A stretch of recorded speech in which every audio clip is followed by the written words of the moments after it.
বুয়েট 15-16 ভর্তি পরীক্ষায় আসা সুন্দর একটি সমস্যা।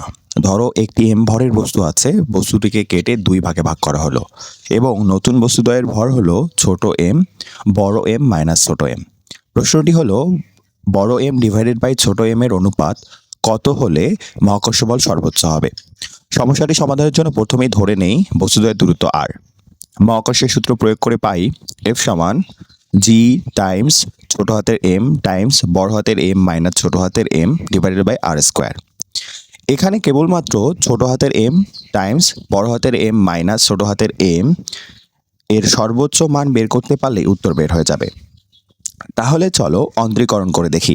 অন্তরীকরণ করে পেলাম বড় হাতের এম মাইনাস 2 টাইমস ছোট হাতের এম। আমরা জানি চরম বিন্দুর জন্য অন্তরীকরণ 0 হয়। তাহলে বড় হাতের এম ডিভাইডেড বাই ছোট হাতের এম সমান 2:1, এটাই হচ্ছে উত্তর।